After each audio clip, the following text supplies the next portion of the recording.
हरिः ओम् श्रीगुरुभ्यो नमः. These slokas are recorded by separating the stanza word by word for easy learning. Please share your feedback in the comment. Kindly subscribe and share with others. Om Namo Bhagavate Vasudevaya. Om Namo Narayanaya. Sloka 4. The boys returned feeling sad because they were ignored. But this kind of behavior was expected from those Brahmins who were only focused on rituals. They had never been devoted to you. So, how could they have been willing to offer food to you? Shloka 4. கோபர்கள் வருத்தமடைந்து திரும்பி வந்தார்கள். ஏனெனில் அவர்கள் உதாசீனமாக புறக்கணிக்கப்பட்டார்கள்.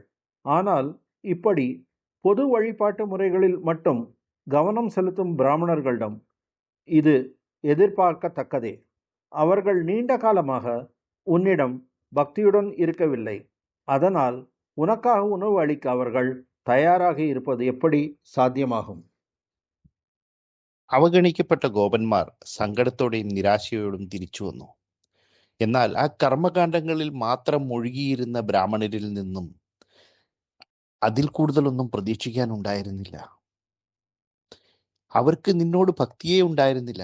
അതിനാൽ നിനക്കായി ഭക്ഷണം നൽകാൻ അവർ തയ്യാറാകുമോ?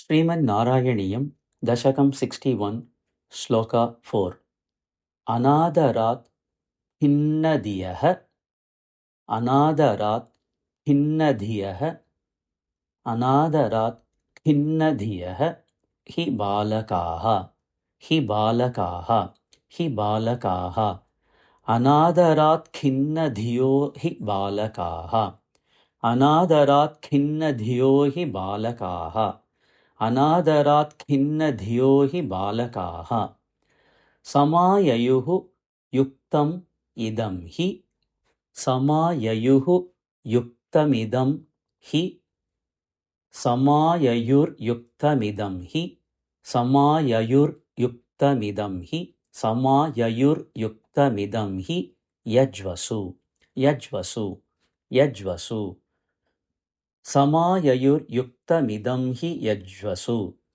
समाययुर्युक्तमिदं हि यज्वसु समाययुर्युक्तमिदं हि यज्वसु अनादरात् खिन्नधियो हि बालकाः समाययुर्युक्तमिदं हि यज्वसु अनादरात् खिन्नधियो हि बालकाः समाययुर्युक्तमिदं हि यज्वसु अनादरात् खिन्नधियो हि बालकाः समाययुर्युक्तमिदं हि यज्वसु चिरात् अभक्ताः चिरात् अभक्ताः चिरादभक्ताः चिरादभक्ताः चिरादभक्ताः खलु ते महीसुराः खलु ते महीसुराः खलु ते महीसुराः चिरादभक्ताः खलु ते महीसुराः चिरादभक्ताः खलु ते महीसुराः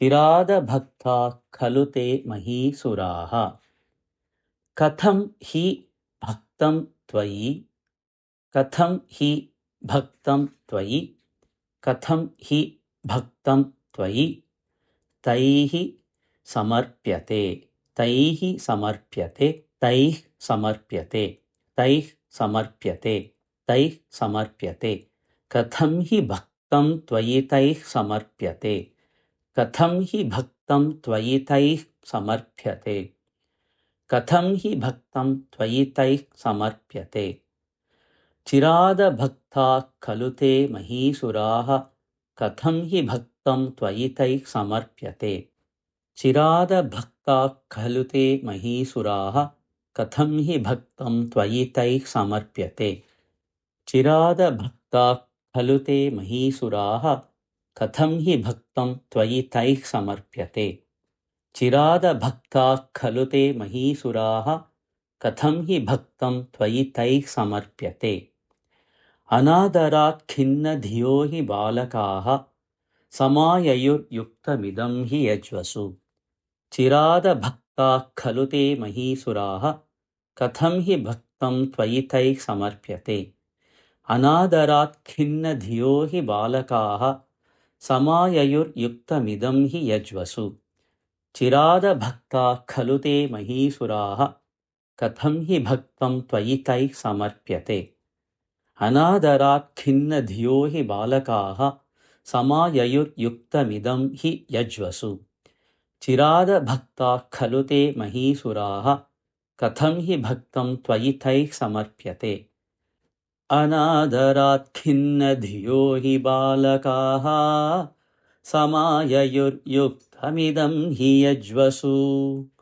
चिरादभक्ताः खलु ते महीसुराः कथं हि भक्तं त्वयि तैः समर्प्यते अनादरात् खिन्नधियो हि बालकाः समाययुर्युक्तमिदं हि यज्वसु चिरादभक्ताः खलु ते महीसुराः कथं हि भक्तं त्वयि तैः समर्प्यते अनादरात् खिन्नधियो हि बालकाः समाययुर्युक्तमिदं हि यज्वसु चिरादभक्ताः खलु ते महीसुराः कथं हि भक्तं त्वयि तैः समर्प्यते